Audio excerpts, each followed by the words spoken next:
Hello दोस्तों, welcome to my YouTube channel DS maths classes में आप सभी लोगों का स्वागत है। तो स्टार्ट करते हैं आज की क्लास। देखो अपने टॉपिक कौन सा चल रहा था, विभाज्यता का नियम, जिसमें मैंने आपको क्या 2 का नियम, 3 का नियम और 5 का नियम, 6 का नियम और 1 या 10 का नियम, ये मैंने आपको क्या सभी समझा दिए थे, ठीक है। और आज की क्लास में आपको क्या 4 का नियम, 7 का नियम, 8 का नियम और 9 का नियम, क्या 11 का नियम, आज मैं आपको क्या ये सभी समझाने वाला हूँ, ठीक है। तो फिर स्टार्ट करते हैं। देखो सबसे पहले अपन क्या समझेंगे, 4 का नियम। देखो 4 का नियम क्या कहता है, यदि दी गई संख्या के अंतिम 2 अंकों द्वारा बनी संख्या 4 से विभाज्य हो या अंतिम दोनों अंक आपके क्या हो, शून्य हो, तो वो संख्या भी क्या हो जाएगी आपके, देखो 4 से क्या हो जाएगी आपके भाज्य हो जाएगी, ठीक है। देखो देखो नियम ये कहता है, आपको कोई भी संख्या दी हुई है, उस संख्या के अंतिम 2 अंक क्या होने चाहिए आपके, देखो शून्य होने चाहिए या क्या होने चाहिए, अंतिम 2 अंकों में क्या 4 का क्या पूरा पूरा भाग जाना चाहिए। अगर वो 4 का पूरा पूरा भाग जाता है या अंतिम 2 अंक आपके क्या होते हैं, शून्य होते हैं, तो वो संख्या क्या हो जाती है आपके, देखो 4 से क्या हो जाती है आपके, पूरी तरह से क्या हो जाती है आपके विभाज्य हो जाती है। बस अपन एक एग्जांपल से समझते हैं इस चीज को, ठीक है।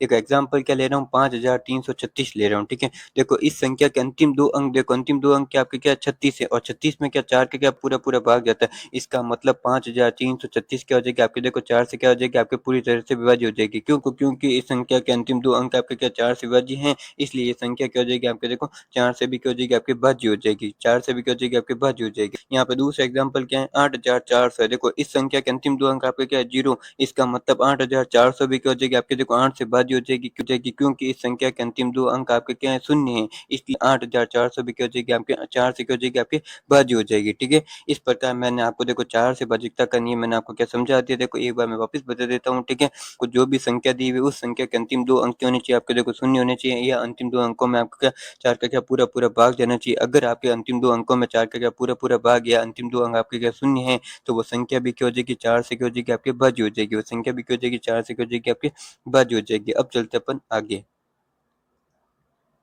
को 7 का नियम क्या कहता है, यदि दी गई संख्या के इकाई अंक को दुगना करके शेष अंकों से बनी संख्या में से घटा देने के बाद प्राप्त संख्या शून्य हो या 7 से क्या हो आपके भाज्य हो। देखो ये नियम ये कहता है, आपको इकाई अंक को क्या करना है, दुगना। दुगने का मतलब आप समझे, इकाई अंक को क्या करना है, आपको 2 से गुणा करना है, और गुणा कराने के बाद आपके जो भी आंसर आएगा, उस आंसर को आपको क्या शेष अंकों से बनी संख्या में से क्या कर देना, आपको घटा देना है। शेष अंकों से बनी संख्या में से आपको क्या घटा देना है, और घटाने के बाद आपका जो भी आंसर आएगा, वो आंसर क्या होना चाहिए आपको, देखो शून्य होना चाहिए या क्या होना चाहिए आपको, देखो 7 से क्या होना चाहिए आपके भाज्य होना चाहिए। क्या-क्या देखो क्या-क्या होना चाहिए आपको, देखो शून्य होना चाहिए, और ये क्या होना चाहिए आपको, देखो 7 से भाज्य होना चाहिए। अगर वो शून्य और 7 से भाज्य है, तो वो संख्या क्या हो जाएगी आपको, देखो 7 से क्या हो जाएगी आपको, पूरी तरह से भाज्य हो जाएगी। वो संख्या क्या हो जाएगी आपको, देखो 7 से क्या हो जाएगी आपको, पूरी तरह से भाज्य हो जाएगी, ठीक है। तो फिर आज अपन एक एग्जांपल समझते हैं। देखो यहाँ पे एग्जांपल क्या है आपका, देखो 2429 है, तो अपन को सबसे पहले क्या करना है, इकाई अंक को क्या करना है, दुगना करना है। तो अपन करते हैं, देखो 9 इंटू 2 करते हैं तो कितना आता है आपका 18, और इकाई अंक को दुगना करने के बाद अपन को क्या करना है, शेष अंकों से बनी संख्या में से क्या करना है, अपन को घटा देना है, ठीक है। तो फिर अपन घटा देते हैं। देखो 242 माइनस 18 करते हैं, तो अपना आंसर कितना आता है आपके, 224 आता है। और 224 में क्या 7 का क्या पूरा पूरा भाग जाता है, तो 224 में 7 का पूरा पूरा भाग जाता है, तो 2429 भी क्या हो जाएगी आपके, देखो 7 से क्या हो जाएगी आपके, पूरी तरह से विभाजित हो जाएगी। देखो देखो 2429 भी क्या हो जाएगी आपके, देखो 7 से क्या हो जाएगी आपके, पूरी तरह से विभाजित हो जाएगी, ठीक है। देखो एक बार वापस बता देता हूँ आपको, जो भी संख्या दी हुई है, उस संख्या के इकाई अंक को क्या करना है, दुगना करना है। दुगना करने के बाद आपका जो भी आंसर आता है, उस आंसर को क्या शेष अंकों से बनी संख्या में से क्या कर देना, आपको घटा देना है। और घटाने के बाद आपका जो भी आंसर आता है, वो आंसर क्या होना चाहिए आपके, देखो 0 होना चाहिए या क्या होना चाहिए आपके, देखो 7 से क्या होना चाहिए आपके भाज्य होना चाहिए। अगर वो 0 या 7 से भाज्य होता है, तो वो संख्या क्या हो जाएगी आपके, देखो 7 से क्या हो जाएगी आपके भाज्य हो जाएगी, ठीक है। अब चलते अपन आगे। 8 का नियम। देखो 8 का नियम क्या कहता है, यदि दी गई संख्या के अंतिम 3 अंकों द्वारा बनी संख्या 8 से क्या आपके भाज्य हो या अंतिम 3 अंक आपके क्या हो, शून्य हो, ठीक है। तो वो संख्या क्या हो जाएगी आपके, 8 से क्या हो जाएगी आपके भाज्य हो जाएगी, ठीक है। देखो 8 का नियम यह कहता है, आपको जो भी संख्या दी हुई है, उस संख्या के अंतिम 3 अंक आपके क्या होने चाहिए आपके, देखो शून्य होने चाहिए, और क्या होने चाहिए आपके अंतिम 3 अंकों में क्या 8 का क्या पूरा पूरा भाग जाना चाहिए। अगर आपके अंतिम 3 अंकों में 8 का क्या पूरा पूरा भाग जाता है या अंतिम 3 अंक आपके क्या शून्य है, तो वो संख्या भी क्या हो जाएगी आपके, 8 से क्या हो जाएगी आपके भाज्य हो जाएगी। वो संख्या भी क्या हो जाएगी आपके, 8 से क्या हो जाएगी आपके भाज्य हो जाएगी, ठीक है। तो फिर अपन एक एग्जांपल के माध्यम से समझते हैं। यहाँ पे एग्जांपल आपके क्या है, 46,000 है, और इस संख्या के अंतिम 3 अंक आपके क्या है, शून्य है। इसका मतलब 46,000 आपके क्या हो जाएगी आपके, 8 से क्या हो जाएगी आपके भाज्य हो जाएगी। क्यों हुई 8 से भाज्य, क्योंकि इस संख्या के अंतिम 3 अंक आपके क्या है, शून्य है, इसलिए ये क्या आपके 46,000 8 से क्या होगी आपके भाज्य हुई, ठीक है। इसलिए 46,000 क्या आपके 8 से क्या हुई आपके भाज्य हुई, ठीक है। देखो मोटी-मोटी बातों में आपको यही कहना चाहता हूँ, आपके जिस संख्या के अंतिम 3 अंक आपके क्या शून्य हो या अंतिम 3 अंकों में में 8 का क्या पूरा-पूरा भाग जाता है, तो वो संख्या भी क्या हो जाएगी, 8 से क्या हो जाएगी, आपके भाज्य हो जाएगी। और संख्या भी क्या हो जाएगी, आपके 8 से क्या हो जाएगी, आपके भाज्य हो जाएगी। अब चलते हैं अपन आगे। तो 9 का नियम देखो, 9 का नियम क्या कहता है, यदि दी गई संख्या के सभी अंकों का योग संख्या 9 से विभाजित हो, तो वह संख्या भी क्या हो जाएगी, आपके 9 से क्या हो जाएगी, आपके भाज्य हो जाएगी। वह संख्या भी क्या हो जाएगी, आपके 9 से क्या हो जाएगी, आपके भाज्य हो जाएगी। ठीक है। 9 का नियम ये कहता है, आपको जो भी संख्या दी हुई है उस संख्या के आपको क्या करना है, अंकों का क्या करना है, आपको योग करना है। और योग करने के बाद आपका जो भी आंसर आएगा वो आंसर क्या आपके 9 से क्या हो जाएगा, देखो जो भी आंसर आएगा वो आंसर क्या आपके 9 से क्या भाज्य है, तो वो संख्या भी क्या हो जाएगी, आपके देखो 9 से क्या हो जाएगी, आपके भाज्य हो जाएगी। और संख्या भी क्या हो जाएगी, आपके देखो 9 से क्या हो जाएगी, आपके भाज्य हो जाएगी। ठीक है। फिर आ जाओ अपन एक एग्जांपल के माध्यम से समझते हैं। देखो क्योंकि यहाँ पे एग्जांपल क्या दिया हुआ है, देखो यहाँ पे एग्जांपल क्या है, आपको देखो 5436 है। यहाँ पे एग्जांपल क्या है, आपके देखो 5436 है। ठीक है। तो सबसे पहले अपन क्या करेंगे, इसमें अंकों का योग करेंगे। ठीक है। तो आ जाओ अपन करते हैं। देखो 5 5 प्लस 4 प्लस 3 प्लस 6, तो इनका योग करते हैं तो अपना आंसर कितना आता है, आपका 18। और 18 क्या होता है, आपको देखो 9 से कितना आपके पास जो होता है। ठीक है। इसका मतलब 5436 में भी क्या 9 का क्या पूरा पूरा भाग जाएगा। 5436 में भी क्या 9 का क्या पूरा पूरा भाग जाएगा। ठीक है। देखो 9 का नियम आपको यही कहता है, आपको जो भी संख्या दी हुई है उस संख्या के क्या करना है, आपको अंकों का योग करना है। और योग करने के बाद आपको जो भी आंसर आएगा वो आंसर में क्या 9 का क्या पूरा पूरा भाग जाता है। तो उस देखो 9 का क्या पूरा पूरा भाग जाता है, तो उस संख्या में भी क्या 9 का क्या पूरा पूरा भाग जाएगा। उस संख्या में भी क्या 9 का क्या पूरा पूरा भाग जाएगा। ठीक है। अब चलते हैं अपन आगे।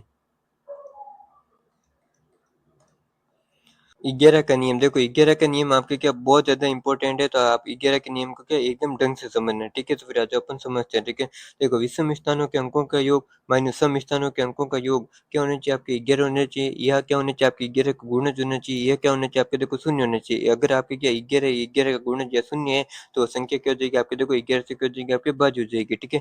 देखो ये आपको क्या ऐसे समझ में नहीं आएगा 11 का नियम। ठीक है। आपको क्या मैं एक एग्जाम्पल के माध्यम से इस नियम को क्या समझाता हूँ। ठीक है। देखो आपको क्या जो भी संख्या दी हुई है उस संख्या में आपको क्या जितने अंक है उतनी क्या आपको देखो गिनती लिखनी है। ठीक है। देखो 7 के नीचे 1 2 फिर 3 और 4 5 6 और 7, देखो जित 7 अंक है तो मैं नीचे क्या 7 गिनती लिख दी। ठीक है। और गिनती लिखने के बाद यहाँ पे क्या लिखा हुआ, विषम स्थानों के अंकों का योग। ठीक है। अब नीचे ये गिनती लिखी, इसमें विषम कौन कौन है, देखो एक तो 1 विषम है, और आपके देखो 3 विषम है, और एक क्या आपके देखो 5 विषम है, और आपके क्या 7 विषम है। ठीक है। और इसमें क्या कहा, विषम स्थानों के अंकों का योग। मतलब यहाँ पे देखो विषम स्थान जो भी है ना, मतलब है उनको क्या करना है, अपन को अंकों का क्या करना है, अपन को योग करना है। ठीक है। देखो एक के ऊपर क्या आपके देखो 7 है, लो प्लस 7, और 3 के ऊपर क्या आपके 2 हैं, 2 प्लस कर दो। और फिर आपके देखो 5 के ऊपर क्या आपके देखो 3 है, तो 3 प्लस कर दो। और 7 के ऊपर आपके क्या है 2 है, तो 2 प्लस कर दो। ठीक है। और ये करने के बाद देखो ये करने के बाद अपन को क्या लगाना है, माइनस। ठीक है। या फिर अपन को क्या करना है, सम स्थानों के अंकों का योग करना है। क्या करना है, सम स्थानों के अंकों का योग। यहाँ पे सम स्थान के अंक कौन कौन से, देखो एक तो देखो सम स्थान कौन कौन से, देखो सबसे पहले यहाँ पे सम स्थान कौन कौन से, देखो 2 है, 4 है, और ये क्या है आपके देखो 6 है। उनके क्या करना है आपको, उनको अंकों का योग करना है। क्या करना है, अंकों का योग। ठीक है। जैसे कि यहाँ पे देखो 2 के ऊपर क्या आपके देखो 1 है, तो प्लस 1 कर दो। और 4 के ऊपर क्या आपके देखो 7 है, तो प्लस 7 कर दो। और 6 के ऊपर क्या आपके देखो 6 है, तो प्लस क्या कर दो, आप 6 कर दो। ठीक है। ये करने के बाद अपन को क्या करना है, इनको क्या करना है, अपन को सोल्व करना है। ये करने के बाद अपन को क्या करना है, सोल्व करना है। ठीक है। तो अपन सोल्व करते हैं। ठीक है। देखो इनको जोड़ते तो क्या अपना आंसर कितना आता है, आपको 14 आता है। ठीक है। इनको जोड़ते तो अपना आंसर कितना आता है, आपके देखो 14 आता है। ठीक है। और 14 माइनस 14 करते तो अपना आंसर कितना आएगा, आपके 0 आएगा। आंसर कितना आएगा, आपके 0 आएगा। ठीक है। और यहाँ पे क्या लिखा हुआ है, 11 या 11 का गुणज या शून्य हो तो वो संख्या क्या हो जाएगी, आपके 11 से भाज्य हो जाएगी। और यहाँ पे आंसर क्या है, आपके 0 आया। इसका मतलब ये संख्या क्या हो जाएगी, आपके 11 से क्या हो जाएगी, आपके भाज्य हो जाएगी। ये संख्या क्या हो जाएगी, आपके 11 से भाज्य। देखो आप मोटी मोटी बातों में आपको ये कहना चाहता हूँ, आपको जो भी संख्या दी हुई उस संख्या के नीचे आपको क्या लिखना है, जितने अंक है उतनी आपको क्या गिनती लिखनी है। और गिनती लिखने के बाद अपन को क्या देखना है, सम स्थानों के अंकों का योग करना है।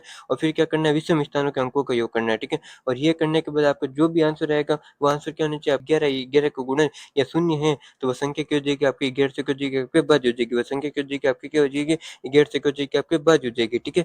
इस प्रकार मैं आज की क्लास यहीं पे समाप्त करता हूँ। Okay bye.